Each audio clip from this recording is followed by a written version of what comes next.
Bonjour à toutes et à tous, comment allez-vous? J'espère que vous allez très bien. Aujourd'hui, nous allons apprendre une nouvelle leçon portant le pronom complément d'objet indirect, ou on peut dire le pronom COI. Baទាំងអស់គ្នាសង្ឃឹមថាអ្នកទាំងនេះសុខសប្បាយហើយថ្ងៃនេះគឺយើងនឹងរៀនមេរៀនថ្មីដែលយើងនឹងសិក្សាទៅលើសព្វនាមដែលជាកម្មបទមិនផ្ទាល់អូខេមុននឹងចាប់ផ្ដើមគឺខ្ញុំចង់ឲ្យអ្នកទាំងនេះសង្កេតមើលឧទាហរណ៍សិនឥឡូវយើងចាប់ផ្ដើមណា Alors សូមអ្នកទាំងនេះមើល Vous téléphonez souvent à votre ami. Vous téléphonez souvent à votre ami. ដែលមានថាតើឯងឬតើអ្នកទូរស័ព្ទណាទៅលេងមិត្តភ័ក្តិរបស់អ្នកញឹកញាប់ទេចម្លើយគឺគេឆ្លើយថា Oui, je lui téléphone souvent. បាទខ្ញុំទូរស័ព្ទទៅគាត់ណាញឹកញាប់ដែរណាក៏នៅពេលនេះគឺខ្ញុំចង់ឲ្យអ្នកទាំងនេះពិនិត្យមើល clear ទី1 Vous téléphonez souvent à votre ami នៅពេលនេះអ្នកទាំងនេះឃើញកិច្ចសព្ទ téléphoner à quelqu'un téléphoner à quelqu'un មានន័យថាទូរស័ព្ទណាទៅនរណាម្នាក់អូខេឬក៏យើងនិយាយថាហៅទូរស័ព្ទទៅកាន់នរណាម្នាក់តែក៏តើអ្នកឃើញទេនៅពេលនេះ votre ami គឺជាកម្មបទប៉ុន្តែនៅពេលនេះកម្មបទនេះគឺត្រូវការធ្នាក់ A1 ជាទូទៅយើងហៅថាកម្មបទដែលមានលក្ខណៈបែបនេះដែលត្រូវការធ្នាក់បែបនេះគេហៅថាកម្មបទមិនផ្ទាល់នៅពេលនេះយើងអាចនិយាយថា votre ami ជាកម្មបទមិនផ្ទាល់សូមមើលចម្លើយ Oui, je lui téléphone souvent សូមអ្នកទាំងអស់នេះពិនិត្យមើលពាក្យថា le oui តើ le oui គឺជាអ្វី Je lui téléphone នៅពេលនេះចម្លើយគឺអ្នកទាំងនេះបាត់ធ្នាក់ A ហើយបាត់ហើយvotre ami ក៏បាត់ហើយដែរប៉ុន្តែ clear នេះគឺមានន័យថាខ្ញុំទូរស័ព្ទណាទៅគាត់ញឹកញាប់ទៅក៏ឥឡូវនេះខ្ញុំនឹងបកស្រាយឧទាហរណ៍នេះសូមអ្នកទាំងនេះពិនិត្យមើល le oui កន្លែងនេះគឺជំនួសឲ្យ à votre ami ណា le oui ប្រព័ន្ធនេះ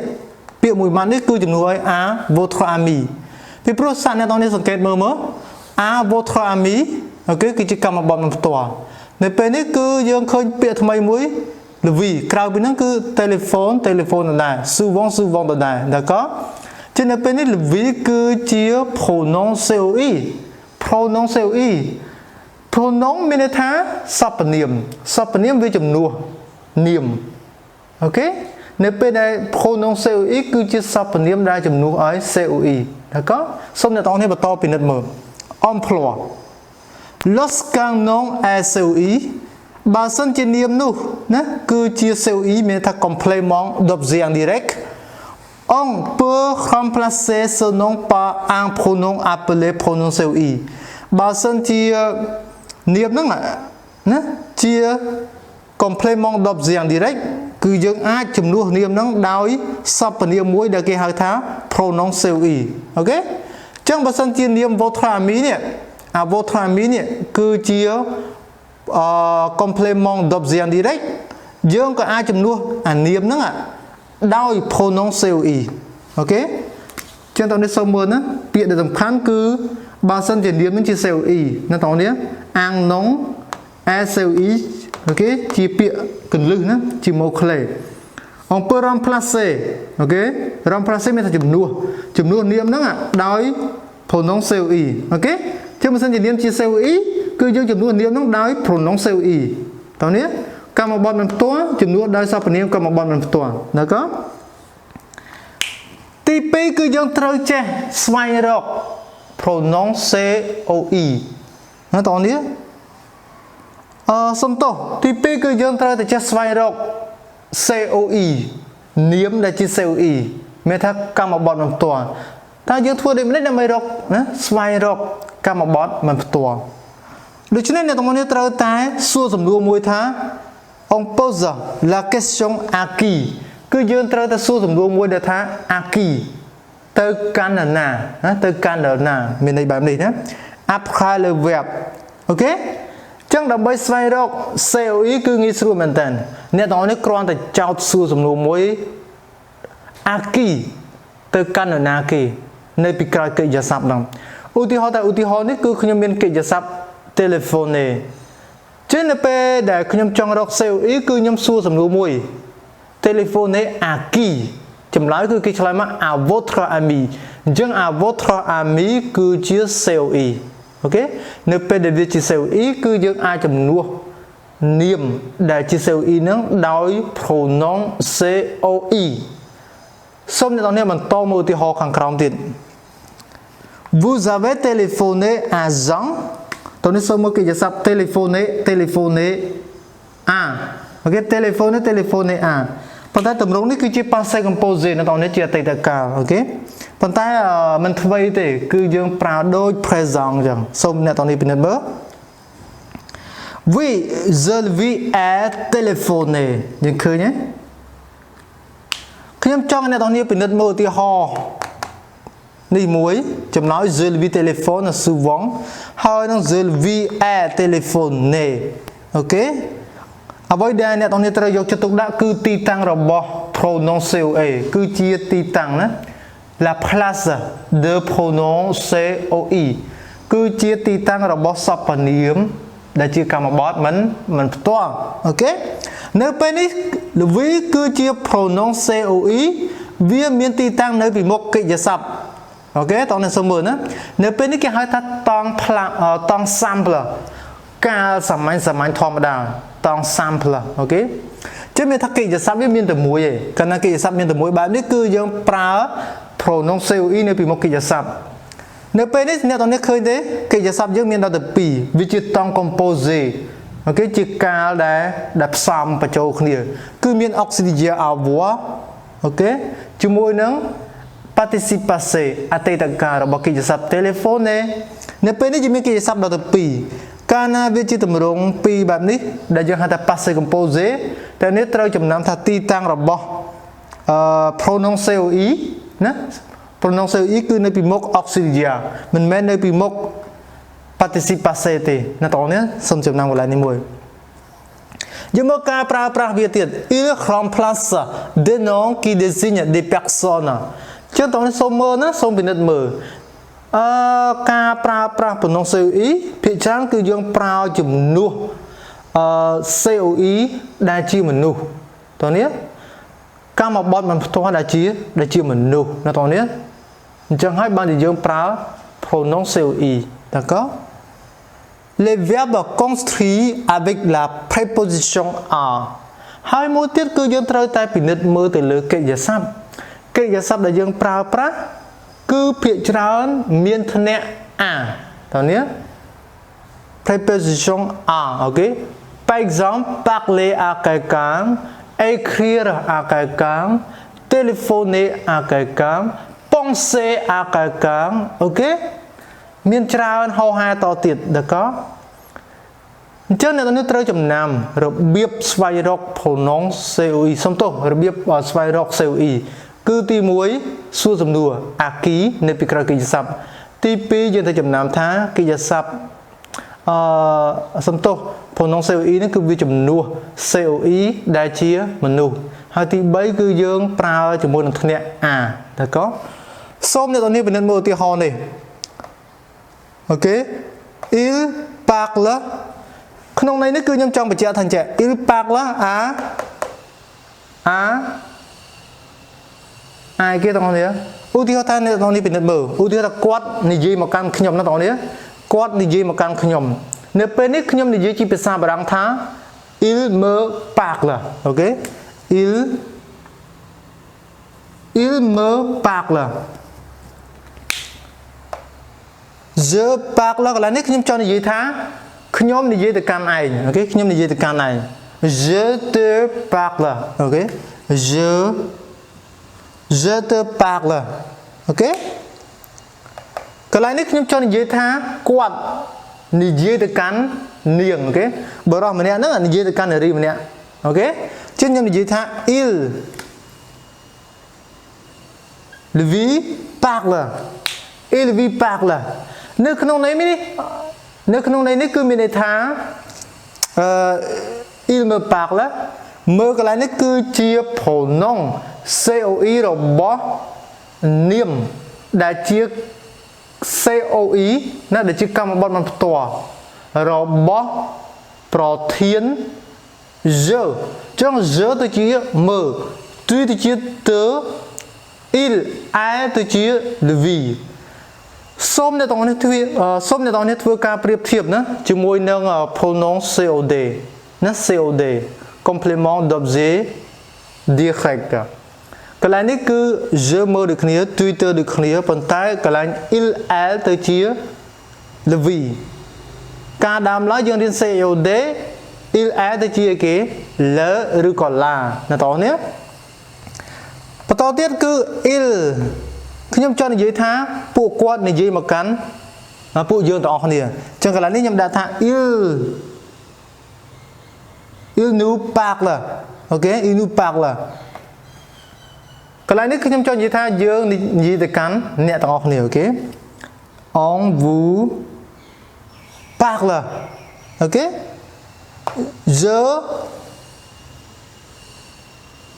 je le parle តោះនេះសូមពិនិត្យមើលណាលើនេះមិនមែនជាសព្វនាមសំទោសមិនមែនជាគុណនាមកម្មសិទ្ធិទេណាបងប្អូនលើនៅពេលនេះគឺជា pronom COI របស់ ប្រធាន il a plusieurs តើក៏ខ្ញុំចង់ទាញឧទាហរណ៍មួយថាកន្លែងនេះខ្ញុំអាចនិយាយថា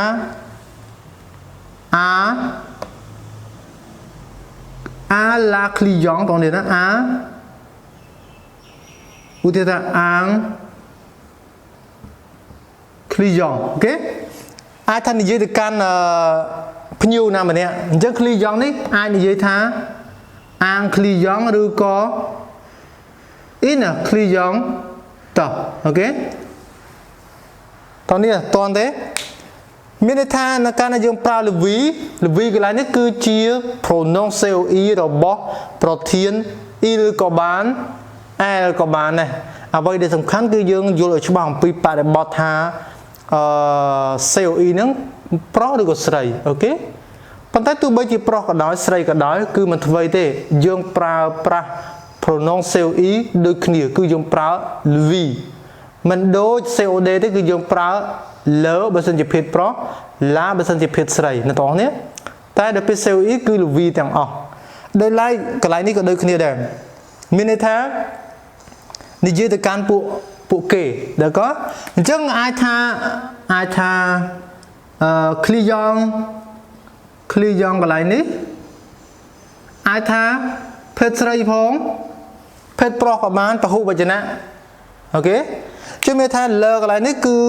ជា pronom COI របស់client ឬក៏យើងហៅថាជាប្រធានតោះនេះនៅពេលនេះខ្ញុំនិយាយជាប្រធានមានថា il a COI របស់សំទោស il a plusieurs pronom COI របស់ il a plusieurs គឺ le ប៉ុន្តែបើសិនជាយើងនិយាយពី client មានថាច្រើនដល់ក៏នៅពេលនេះយើងអាចថា le នេះគឺជំនួសឲ្យ client មើលទៅ lui nous vous le អូខេកាលពីយើងរៀន COD គឺមើលទៅ le la អូខេ nous vous ដដែលហើយកន្លែងនេះគឺ les អូខេអញ្ចឹងសូមអ្នកទាំងនេះបន្តសង្កេតមើលលក្ខខណ្ឌមួយចំនួនទៀតដែលអាចថាងាយស្រួលឲ្យយើងច្រឡំណាក៏ឥឡូវយើងបន្តមើលចំណុចកំណត់សម្គាល់ផ្សេងទៀតណាដែលវាមានសារៈសំខាន់ណាស់សម្រាប់យើងកុំឲ្យប្រើទៅច្រឡំសូមអ្នកទាំងនេះពិនិត្យមើល lui អំបញ្ញមិនគឺខ្ញុំបានសរសេរ lui អូខេនៅខាងនេះអូខេចឹងសូមអ្នកទាំងនេះពិនិត្យមើល pronom COI lui remplace un nom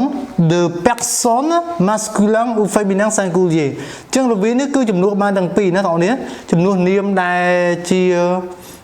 មនុស្សហ្នឹងហើយអាចថាជាភេទប្រុសក៏បានស្រីក៏បានដែរបាទដូចគ្នាណាឲ្យតែឯកវចនៈអូខេសំខាន់គឺឯកវចនៈឧ ưu tiên ta je parle à mon frère ok à mon frère trong frère nó cứ chỉ phết pro ok niệm phết pro nếu bên này trong prao je lui parle ok mon frère một chữ là vì je parle à ma sœur nếu bên này cứ cái kia tao nói féminin đó khả năng cứ masculin được có chứ chỉ phết sợi còn tại trong prao je lui parle được không nhỉ nhưng khơi nhé pro các bạn sợi các bạn ở tại bây giờ nào đời lái bịa thành lơ vinh cứ chỉ pronom COI nè đa chấm nu oi niếm đa chia mà nu phê pro các bạn sợi các bạn còn tại bảo hộ bây giờ nào ok số một thì họ je réponds à mes amis nè bên này mes amis này cứ chia masculin hay pluriel tao nhớ nè masculin hay pluriel nếu bên này cứ nhóm prao theo je le réponds ok ok tao nói số một á COI này cứ niếm phê pro pluriel nếu bên đây chấm nuốt đôi pronom COI ok lớn nữa cái chữ COI nó tao nhé nó xong tao biết cái chữ pronom chấm nuốt đôi pronom COI cứ dùng prao l chấm này ai khăn lớn thì cứ cho COI tao này nó COI trong COI vì chấm nuốt đôi pronom COI ok dùng prao l khăn cào này được cái này đấy je réponds à mes amis này cái này nó cứ féminin nè pluriel niệm phép say bảo bây giờ nè nếu bên này cứ nhầm chấm nuốt đôi pronom COI l được cái này bên này thá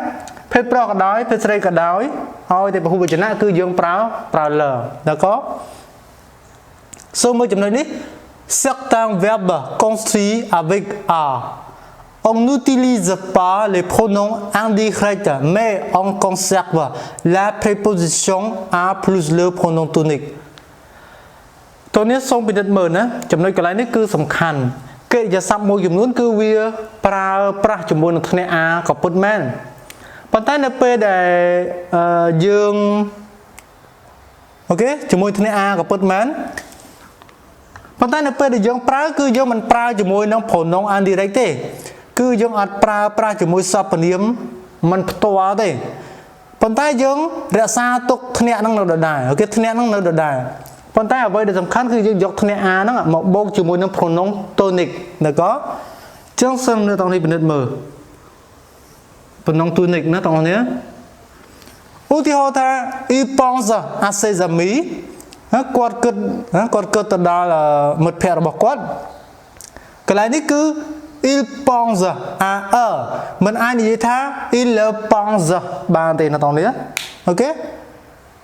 số 1 á il pense à cho nên bên ses amis chấm nút đấy là có mình ai như thế il le pense bàn tiền hai mối tiết ở đây để tao nói chăm cứ mơ tơ lơ được là đấy cứ viết tay tại plak đô từ chỉ apostrophe t apostrophe al apostrophe np đã viết nơi bị mục chuyên trình này xong tổ np viết nơi bị mục sạ rồi có as mu e là có nơi bị mục chuyên trình này as đây mình miên dùm lấy rồi có sạ ok ô tiêu ta tu imprime le document vì je l'imprime tao nói khơi nhé chẳng lơ gọi là ní cứ khi nhom đã apostrophe được sao tới lơ chỉ sạ imprime có đam được sạ chẳng sạ pa sạคือลบสระmới đã apostrophe được có bạn American pronom COI ในពេលនេះគឺបានមកដល់ទីបញ្ចប់ទៅហើយខ្ញុំសង្ឃឹមថាអ្នកនរយល់ច្បាស់អំពី American នេះហើយបើសិនជាអ្នកនរយល់ថាវីដេអូ American នេះមានសារៈប្រយោជន៍សូមជួយចែករំលែកនិងសូមជួយចុច Subscribe ដើម្បីទទួលបានវីដេអូថ្មីបន្ថែមទៀតណា Je vous remercie d'avoir regardé on se voit à la prochaine អរគុណសម្រាប់ការទស្សនាហើយយើងជួបគ្នាវីដេអូក្រោយៗទៀត Au revoir